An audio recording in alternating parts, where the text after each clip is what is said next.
Sometimes you have to endure a Valorant game.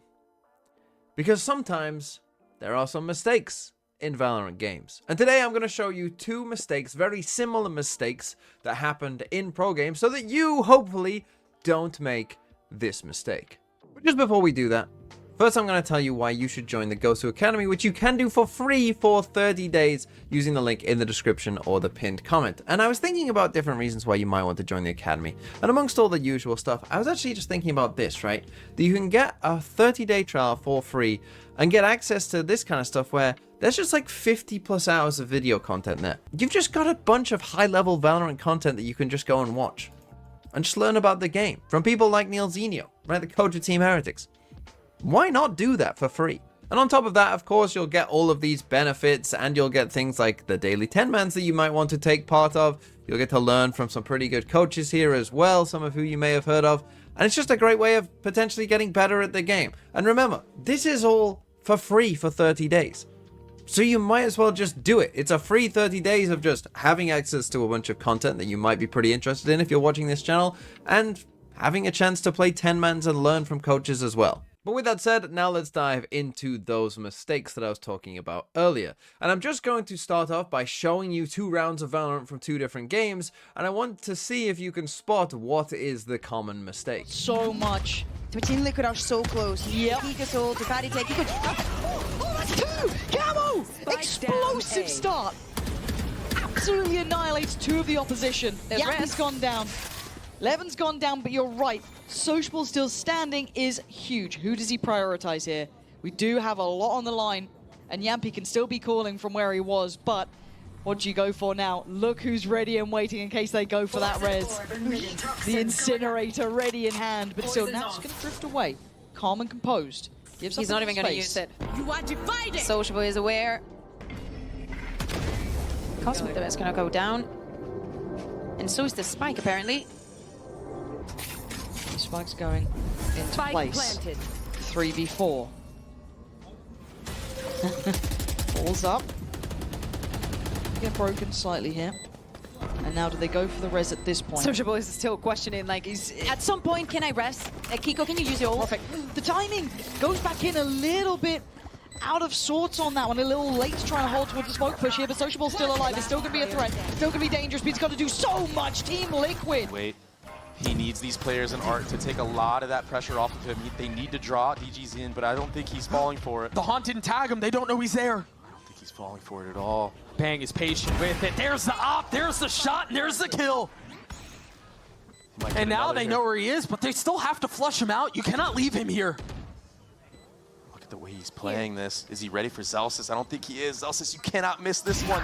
And he does not. Meanwhile, the rest of Ladder starting to push in through spawn. Off of the flash, too. He's fine second. John trying to do his best to keep them at bay at arm's length as he gets a second video on the trade, though, a 2v2 in this post-plant.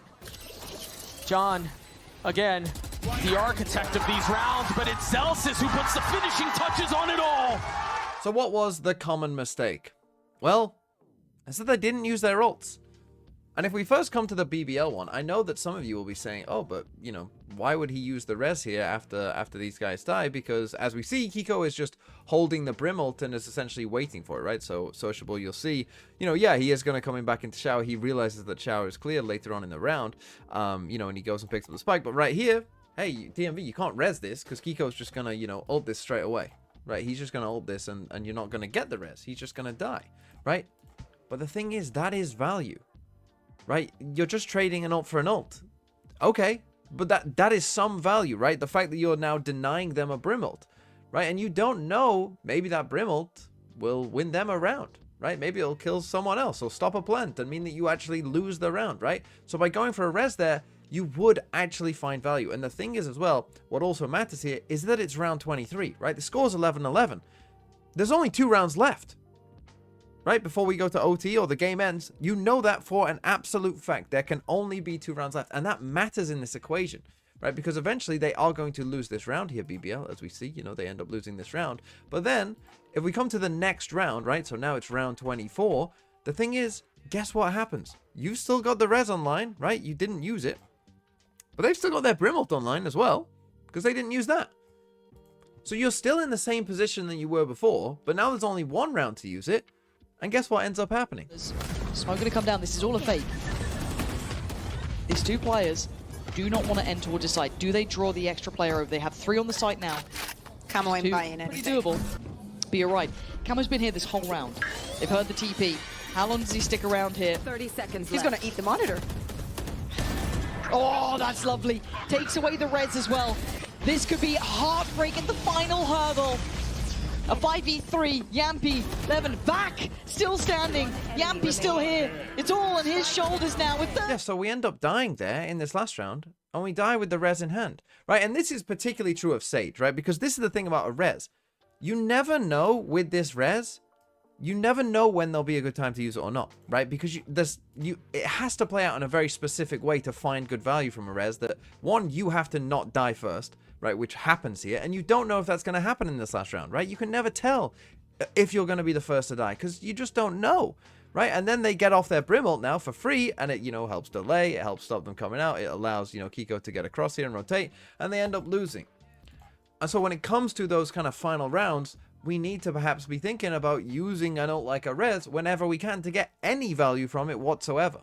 And the exact same is true here in the Loud game as well, because in the Loud game versus Sentinels, as Sen come onto the A site and they are going to get the spike down, Pancada, we've got a Cosmic Divide in here, right? We got the Astra ult, and we do have chances to use it, right? Whether it's in like this kind of scenario when they get this kill here, right? The spike is down, this would be a perfectly fine time to Astra ult, right? Like very, very common retake on A, Astral to cross the site wherever you want, right? And whether it's at this point in the round when it's kind of, a 4v3 and going back and forth, or if it's later on when they get into this situation when it's a 2v2, because he's going to have the time to place down a smoke, right? So he goes into Astral form to place down a smoke here in a second. You'll see just there, right? So we did have time to do it. And then the icing on top of that is that then you end up dying through spam of the smoke, right? You end up losing this round essentially to just spam through your smoke.